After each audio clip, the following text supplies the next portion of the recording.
Hello, friends, and welcome to today's podcast. We are so excited to share with you our podcast today, De-Stressing for the Holidays by Design. And our Liv Design Collective team is excited to share this Design Your Life podcast. We have the best crew here today, sharing all of our incredible thoughts, years and years of research and designing. Don't oversell it, Devaney. Don't. Oh, okay.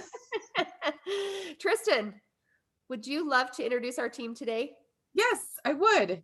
I am still an obnoxiously loud typist. You guys, that has not changed. My name's Tristan. I'm over sales. We have Devaney, CEO extraordinaire, still pushing the vegetables on me. It's sort of working.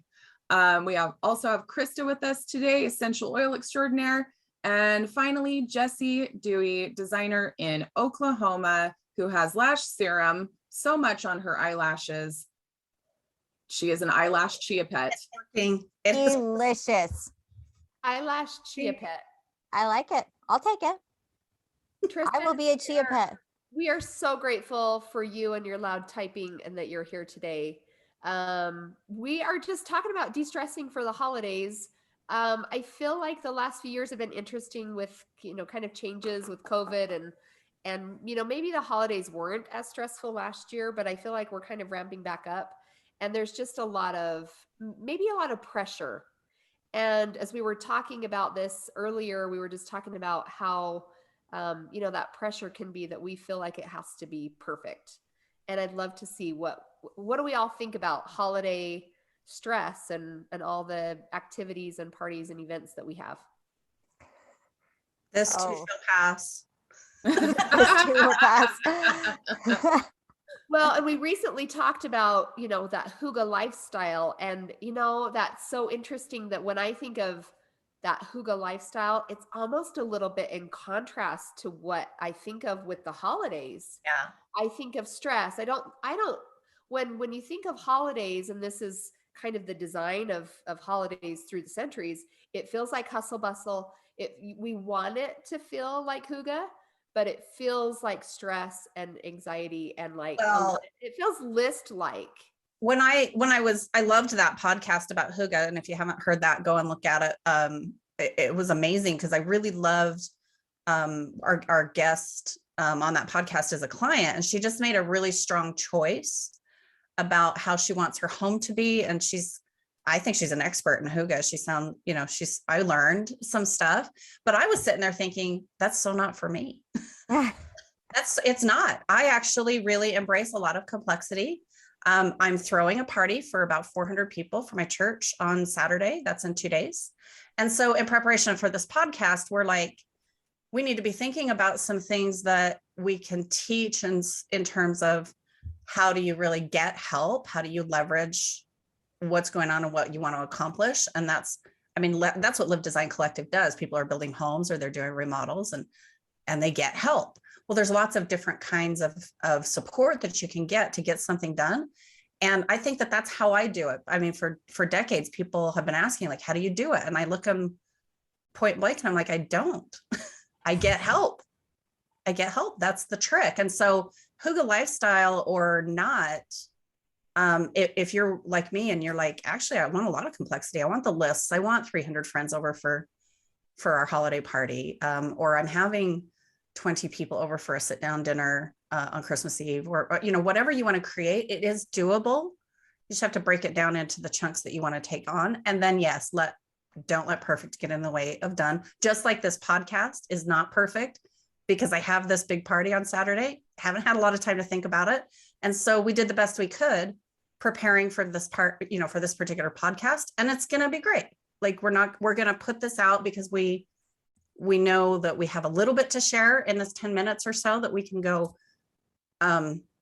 make a strong choice and then don't let perfect get in the way of done. That's a founding principle, I think, for like how you get help, because then it starts to help delineate for you what kind of help you really need. Because one of the pieces of help that you might need is I need somebody to come in and detox my life and de-junk, and because it's just too much. For me, I'm not going to detox. I embrace a lot of complexity and a lot of abundance, especially in the season of Christmas. And so the help I need is come and help me get this done because we're doing it. This is the commitment. It's a big, big thing. Mm-hmm. Make the puns. And so, I mean, really it's about intentionally designing what you want for the holidays. For some people, that's a little less chaos than 400 people. It's those special, just intimate family moments. And for some people, it is like all out. I want to share my life with all the people I love. And I think it's just about finding what you want. And then really what we wanted to share was our experiences. I feel like, I in my life have learned that I can't do it all. And so I've had to learn, how do I parse out the help that I do need? Because mostly when I get, as busy as it gets running, being a CEO of a company and 4 children and the dog and all the things. And I'm a little like you. So cute though. I'm not as extroverted as Tristan. Like, she will latch onto you and be your BFF and have a buddy, wherever she goes. But I'm pretty darn social, so I like to have parties and events. But what happens is I become so overwhelmed that I kind of shut down, and that's not good either. So I've learned from you, Krista. And if you guys want to hear more about our story, you can go back to our very first podcast episode 1. That talks about how we met and I was Krista's nanny. Well, here's the honest thing. As I was nanny for Krista, I thought, I don't think I ever want to, do this. I want to just be there for my kids at every second. Well, as I grew and as I knew that I had a different mission, and we'll talk about that, on another podcast, like I feel very driven, and it not just that I want to do it, that I feel like I need to do a lot of these things that I'm doing. And so there's this this feeling of, I can't be the mom and be, all the things, right? I love to do all of these things, and sometimes you just have to get help. So it's kind of funny that I was like, I don't think I would ever want to, a nanny to do the stuff that I want to do. And now I go, I want to have those things taken care of so that when I'm there with my kids, I can be present, and I can be the volleyball coach mom, and I can be the baseball cheerer, rah, rah, rah. And I'm not like, sorry kids, I can't, I got to do the laundry because. Right. We haven't eaten in 2 weeks. I haven't grocery shopped. I was going to ask you, Devaney, because I think you're, my youngest is 17 now. He wasn't even in the home when you were in our home.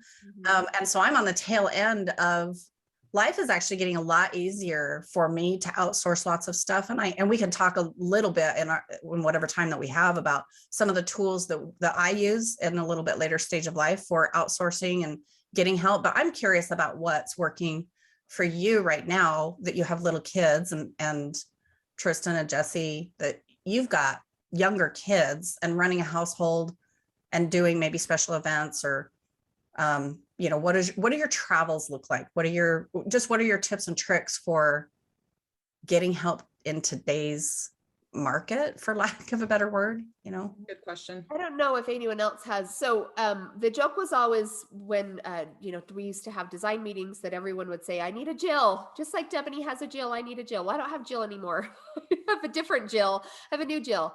But I've learned, for me, actually, because of where I live, I've learned that getting like a nanny and like sometimes the ideal that I go, this is what I want. This one person that is a magical Mary Poppins that comes to my home and snaps and does all the things. I've actually, for me, and I think if I lived, I kept saying, Tristan, I wish I lived where you live, because she's got the college nearby and the other college nearby. And I feel like there might be, which is why I met you. I was at college, and that what a perfect stage in life to be a nanny.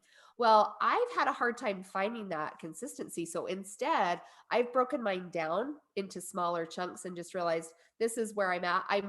I'm on the road to a personal assistant. I've never thought I would really have or need one, but more and more I'm like, this would be life-changing. I want to spend more time with my kids. Sometimes it's like, oh, how dramatic can I be to need a personal assistant? It's been a little bit of like years of Krista saying, you need to get an assistant. There's some of it. Let's talk about the emotion of it though, really quickly. we as women in particular, if we've absorbed the Judeo-Christian idea, and it's not even Judeo-Christian, it's actually so worldwide. Or generational. It's generational where women are, what's women's role in the home, at worst case, barefoot and pregnant, right? And we're not doing that anymore, I hope. And if we're educated and we're making decisions and designing the life that we really want, but we still have that generational, like, oh, but if I get help, I'm a failure. If I have people in my home, I lose That's my job. safety and security. And if I'm not doing that, who am I? And I certainly had that when I had you working for me, Devaney, for all those years ago. People said to my face, you have a nanny? Do you not love your children? No, I don't. Thank you for that. Yeah, I don't. Good point. I hadn't thought of that. Oh, I birthed these children and, I nursed them but I don't like them. People can be really cruel, but no one can be cruel like one can be cruel to herself. And so like just going, hey, I have permission to be the things I really want to be, and I can let go of the laundry. I think there's some people out there that love to fold laundry. I'm not one of them. Folding laundry makes me sad to be alive. I just don't want to do life anymore. That's how sad folding laundry makes me. I hate it so bad. And so having some help for things like that. And I also learned, I think later after you were out of, no longer living with us, Devaney, I figured out, because I just had a lot of nannies in the period of time after. And I figured out that I was asking too much of an individual. I was looking as well for that magical Mary Poppins to make my life wonderful. And I've seen it as well in the executives that I've trained, where their business is starting to grow and they're like, I just need a magical person to come in and do all of these things. And I'm like, no, you don't. You're talking about, and so I have this process called sticky note, or not stick. I'll think of it. Stick figure. Thank you. It's the stick figure exercise where we go, we literally draw a stick figure on the paper and we go, what are all of the things we want this person to do? And then often we go, well, that's actually 3 different people. Because if you go, well, I want this person to be really, really good at organization and really, really fun and really good at, like, we delineate all of the attributes. Yeah. It's like, that's not a real person. People have their sort of, it is Mary Poppins a little bit, but she was organized and fun and had good boundaries and was beautiful and all of those things. But in the real world, it's like, people who are good at organization are maybe not so fun. People who are Tristan, the party waiting to happen, are maybe not so organized. I'm looking at you, Tristan. It's true, right? Like, and then I know that Tristan maybe is like, I'd really like to get my house organized and it takes forever. It's not your strength. So rather than worry about that, play to your strengths and look for other people who are in their gifts. And it's probably going to be multiple people. That's probably like the number one thing you could get out of this podcast is that when you say, oh, I need help, it's probably multiple sources. That's very true. So like for me, I have a beautifully organized closet. I recently color coded it. Don't expect it to be consistently maintained. Don't expect the rest of the room to be perfectly organized. But I am very proud of this very one thing that I did this very one time last week that took me a couple hours, because we have to evolve and move stuff and, assess what to do with our possessions all the time. Yeah. I think for where I'm at with it is that I was under this mindset, not necessarily of a woman's role perspective, but a blue collar perspective, which I thought was kind of like, the more I broke it down, the more I'm like, you're kind of stupid. You could have like so much support and it's not a rich person thing to have a cleaning person come to your house once a week. It's been life-changing just to have that one person once a week come in and support my household. I was not expecting on this podcast to talk about the emotional side of this, but that's actually probably the number one thing. You are going to be able, it's not about resources, it's about resourcefulness. Yeah. And it's not a rich person thing. No, it's not a rich person thing. I was not, Devaney, when you worked for me, was I rich? No. Well, you were to me. That's how I got. The way I grew up, I was like, whoa, these guys. but right, in the sense of things, just middle, we were comfortably middle class and I was making a really well designed choice about how I wanted things to be for my children and for myself. So real quick, some of the resources that you might be, thinking about is, I mean, if you're having a party, I love Canva. If you haven't seen that, I love Upwork. Those are online resources. I'm seeing they're more than ever as far as like having people come into your home. You can hire that help temporarily. Like if you're going to do a big party, maybe you should hire a bartender or two, and they'll bring all their stuff and you're not going to even think about it. You can totally pre-approve all of the cocktails or mocktails. I don't drink ever, but I love mocktails. And so my parties almost always have really fun non-alcoholic solutions. And I bring in professional bartenders who are a little snarky that I'm not serving alcohol, but they're like, the drinks are pretty good, but I still turn it over to professional bartenders. And so I can't even remember how we found bartenders for a couple of parties ago, but I think I had my assistant call around to some other event planners and get some referrals for bartenders. And we ended up with a group that we've used a couple of times that is just amazing. So it's stuff like that where you just go, who do I know that knows the people that might be the resource for what it is that we need? And putting those pieces together. So it's some online, it's some, yes, you got to come, if you don't love cleaning your house and sorting your laundry. I mean, did you know you can take your laundry to a fluff and fold centers? Like that's a thing. I've never used those, but that's a thing that I know a lot of my, executives that I've coached use. You might collaborate, if budget is tight, then you go, who can I trade and get all the kids out of the house one day a week? And they, they're at somebody else's house one day a week. And then I have their kids one day a week. And that it just turns into a party when I've got all the kids. And when I have none of the kids, I can get a nap or I can plan the Christmas party, or I can wrap the presents, so there are a lot of different resources that you can put together. But I think what it boils down to is if you want to design some freedom for yourself or some holiday joy or some peace or a party or whatever it is that you're designing, it actually starts with the right emotion that gives where you can give yourself permission to actually get the help that you deserve. Agreed. Absolutely. We all have our strengths. So I like that you mentioned that it's just such a blessing. I always like the people that help me, I'm a blessing, I think, for other people. We design their house and I am their servant and their maid and they're like, I am doing every little detail, getting their stuff done for them. And I'm so grateful when I have someone that is able to come and help me, and which just kind of helps the world go round. I love that we talked, I guess I wanted to just say too, like, it's really about you and what you're designing for your life. In this case, we're all women that are working professionals, and that's been our goal in our life.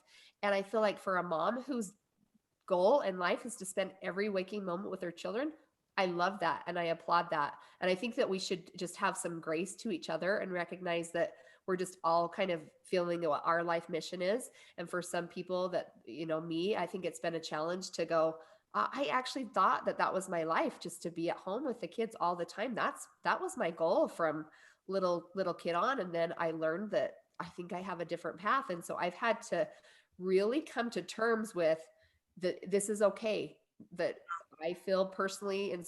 I love that so much. The last thing I would want is for this podcast to turn into a weapon for the mommy wars. We're not doing that. Right. No. We're not doing. We support each other 100%. You do you. And for a working mother, you have permission. You can let go. And as I've learned to go, I'm going to spend a few $100s here and here to get some help, that releases so much that I am just so much more capable to go and grab what I need to fulfill that. It's been a real blessing to learn from you, Krista, to say, I can do that. Even like Tristan said, it sounds like it's for rich people, but you go, I now have the energy and capability to do more, to offer more, and then more comes to me, and I'm allowed to kind of make that continually happen. It's really a gift. And play to your strengths. I love that. Play to your strengths. What are you good at? What are you, and then allow other people to play to their strengths. Any last minute thoughts? I know we wanted to keep this short and simple. That's all I have. Give yourself grace. Give yourself grace. Yep. Make a strong choice, and then the design will flow. Love it. Thanks, Love it. guys. Be sure to share with your friends, family, and any moms or anyone who might need this podcast, and give us a 5-star rating. We appreciate it. We'll see you next time. Thank you.